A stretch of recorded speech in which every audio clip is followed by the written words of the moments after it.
Assalamualaikum warahmatullahi wabarakatuh.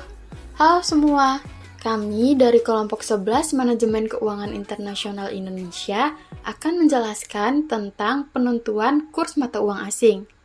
Sebelum menentukan kurs mata uang asing, ada baiknya kita mengetahui apa sih kurs dan valuta asing itu. Kurs adalah nilai tukar mata uang yang dimiliki suatu negara yang dinyatakan dengan nilai tukar mata uang negara lain. Sedangkan valuta asing adalah mata uang yang mudah digunakan dan diterima dalam dunia perdagangan internasional. Jadi, kurs mata uang asing atau kurs valuta asing adalah rasio nilai antara mata uang domestik dengan mata uang lainnya yang menunjukkan perbandingan nilai antara dua mata uang yang berbeda. Apresiasi dan depresiasi. Apresiasi mata uang adalah peningkatan nilai valuta.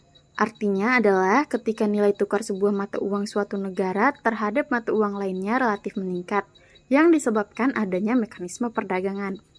Sedangkan depresiasi mata uang adalah kebalikan dari apresiasi, yaitu melemahnya nilai tukar mata uang domestik terhadap mata uang lainnya yang disebabkan adanya mekanisme perdagangan.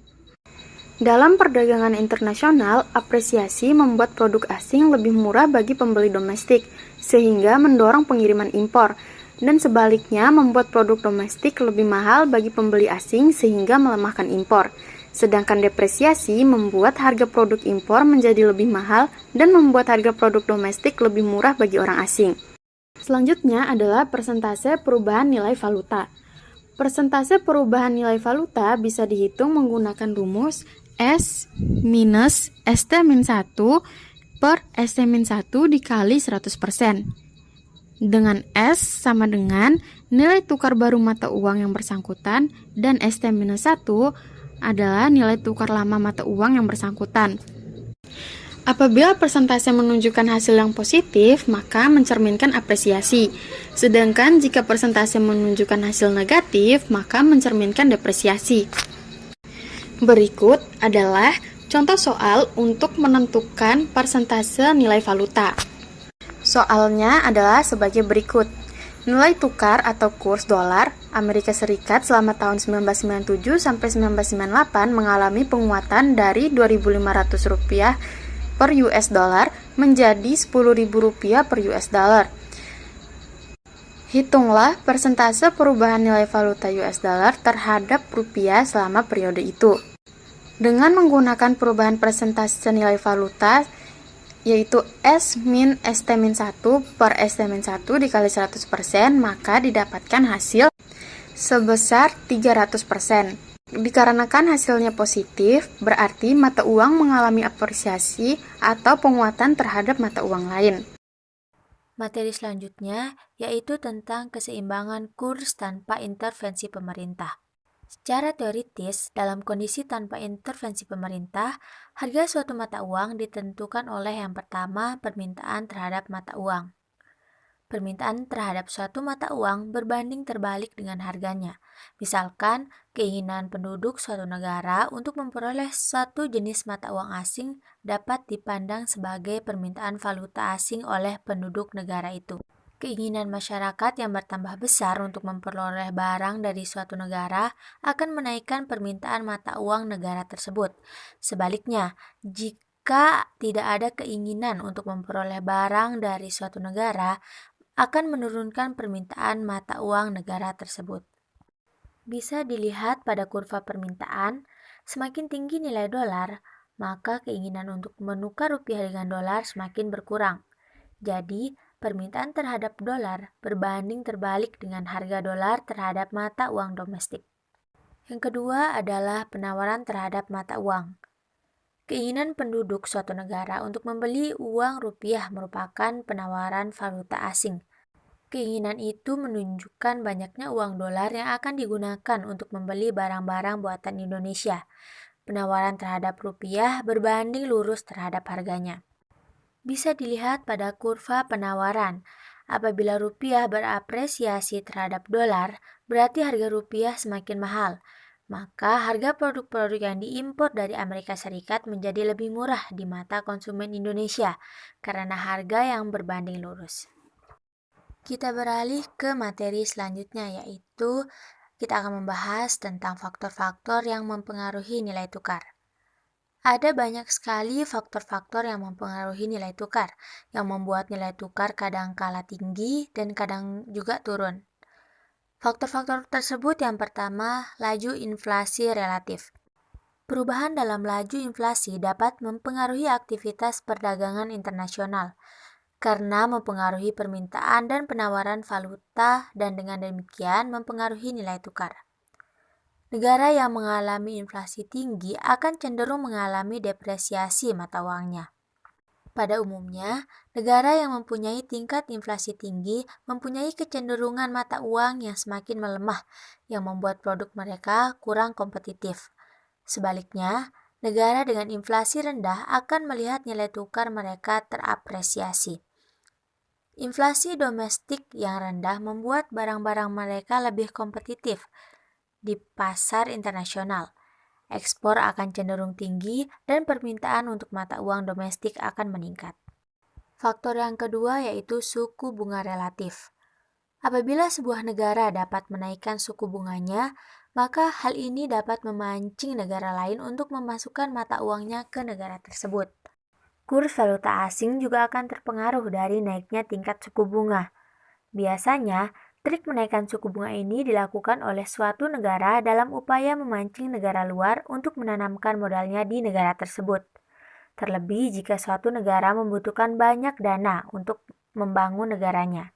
Maka menaikkan suku bunga akan dilakukan agar memancing negara luar mau menanam modalnya, yang akan berakibat meningkatkan penawaran akan mata uang negara itu terhadap mata uang yang masuk dari negara penanam modal. Faktor yang ketiga yaitu kebijakan pemerintah yang bersifat mengawasi. Pemerintah dapat melakukan moneter, kebijakan fiskal, atau perdagangan luar negeri dalam upaya mengawasi kurs valuta asing yang terjadi. Beberapa negara juga memberlakukan kebijakan akan membatasi jumlah impor yang dilakukan.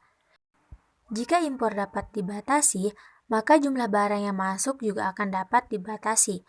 Apabila impor suatu negara dapat dikontrol dan dibatasi, maka jumlah barang impor yang masuk juga dapat ditekan, yang mengakibatkan permintaan akan mata uang negara lain atau asing menurun.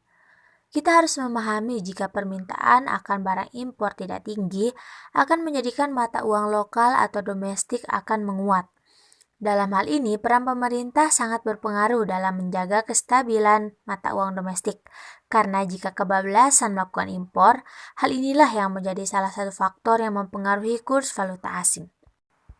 Faktor selanjutnya adalah income masyarakat. Jika income atau penghasilan masyarakat tinggi, tentu saja daya beli juga akan tinggi.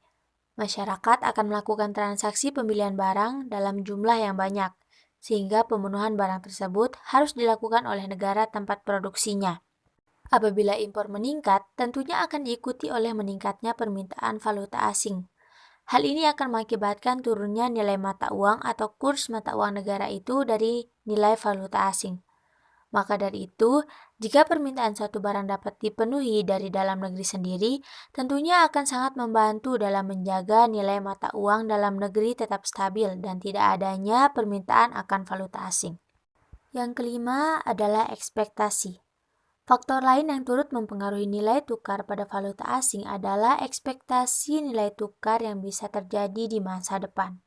Pasar valuta asing akan memberikan reaksi yang cukup agresif pada setiap berita ataupun isu yang bisa berefek di kemudian hari. Sebagai contoh, berita tentang meningkatnya inflasi Amerika Serikat yang bisa menyebabkan pedagang valuta asing menjual mata uang dolarnya, karena nilai mata uang dolar bisa menjadi menurun di masa depan, sehingga hal tersebut akan menekan nilai tukar mata uang dolar di dalam pasar valuta asing secara otomatis. Yang keenam, neraca perdagangan. Sebagaimana dibahas sebelumnya, perdagangan internasional membutuhkan pembayaran. Pembayaran ini menyebabkan pertukaran mata uang. Oleh karena itu, neraca perdagangan mempengaruhi nilai tukar mata uang domestik. Jika ekspor melebihi impor, permintaan untuk mata uang domestik akan meningkat. Akibatnya, mata uang domestik terapresiasi. Sebaliknya, jika ekonomi domestik mengalami defisit perdagangan atau nilai impor melebihi ekspor, maka nilai tukar akan cenderung terdepresiasi. Defisit berarti bahwa negara membutuhkan lebih banyak mata uang asing untuk membayar barang impor daripada yang dikumpulkan dari ekspor. Dan faktor yang terakhir yaitu pertumbuhan ekonomi. Investor asing biasanya akan mencari negara-negara yang pertumbuhan ekonominya sehat. Kinerja ekonomi yang kuat menawarkan peluang untuk pengembalian yang lebih besar dan mendorong investor asing untuk menanamkan modalnya. Aliran modal positif mendorong apresiasi nilai mata uang negara tersebut. Baik, saya di sini akan menjelaskan mengenai jenis-jenis transaksi falas dan juga peran bank sentral. Transaksi falas dibagi menjadi 5. Yang pertama, transaksi spot tunai, di mana transaksi spot ini merupakan transaksi forex yang dilakukan dengan saling menukarkan valuta asing atau banknot yang dimilikinya. Jenis transaksi valuta asing spot tunai ini biasanya dilakukan dengan pertukaran langsung atau saat itu juga. Yang kedua yaitu transaksi spot transfer. Transaksi spot transfer ini dilakukan menggunakan jenis valuta asing non-fisik. Selain itu, penyerahan uang asing yang dipertukarkan juga tidak dilakukan segera karena membutuhkan waktu untuk penyelesaian proses transfer antar bank. Pada penyerahan uang dalam transaksi spot transfer ini dapat dibagi menjadi 3 periode waktu, yaitu yang pertama ada namanya spot, di mana spot ini merupakan transaksi spot normal dengan penyerahan 2 hari kerja setelah tanggal transaksi. Yang kedua yaitu TOM, di mana TOM ini adalah transaksi spot dengan penyerahan pada hari kerja berikutnya setelah kontrak transaksi. Terus yang selanjutnya yaitu ada namanya today, di mana today ini penyerahannya dilakukan pada hari kerja yang sama dengan tanggal transaksi. Terus jenis transaksi falas yang ketiga ada namanya transaksi forward, di mana transaksi forward ini merupakan transaksi valuta asing dengan penyerahan pada beberapa waktu mendatang sejumlah mata uang tertentu berdasarkan sejumlah mata uang tertentu lain. Kurs dalam transaksi forward ditentukan di muka, sedangkan penyerahan dan pembayaran dilakukan beberapa waktu mendatang pada saat kontrak jatuh tempo. Yang keempat yaitu transaksi swap, di mana transaksi ini merupakan transaksi pembelian dan penjualan bersamaan sejumlah mata uang tertentu dengan 2 tanggal valuta atau penyerahan yang berbeda. Pembelian dan penjualan mata uang tersebut dilakukan pada bank lain yang sama. Selanjutnya yang terakhir yaitu transaksi option, di mana transaksi option ini merupakan kontrak untuk memperoleh hak dalam rangka membeli atau hak untuk menjual yang tidak harus dilakukan atas sejumlah unit valuta asing pada harga dan jangka waktu tertentu. Selanjutnya yaitu peran bank sentral. Ada 3 peran utama dari bank sentral itu sendiri. Yang pertama, menjaga stabilitas harga. Untuk menjaga stabilitas harga ini, bank sentral berusaha untuk mencapai dan memelihara kestabilan nilai rupiah, di mana kestabilan nilai rupiah yang dimaksud yaitu kestabilan nilai rupiah terhadap barang dan jasa yang tercermin dari perkembangan laju inflasi serta kestabilan mata uang negara lain. Yang kedua yaitu menjaga tingkat bunga yang cukup rendah. Keseimbangan tingkat bunga diharapkan dapat mendorong pertumbuhan ekonomi dan mencegah terjadinya inflasi yang tidak terkendali. Apabila tingkat bunga rendah, maka pertumbuhan ekonomi dapat meningkat. Yang ketiga yaitu menjaga nilai mata uang agar berada dalam zona target tertentu. Apabila nilai mata uang terapresiasi dengan baik, maka masyarakat akan lebih kaya, mampu membeli barang lebih banyak dan bisa berpergian ke luar negeri dengan biaya yang lebih murah.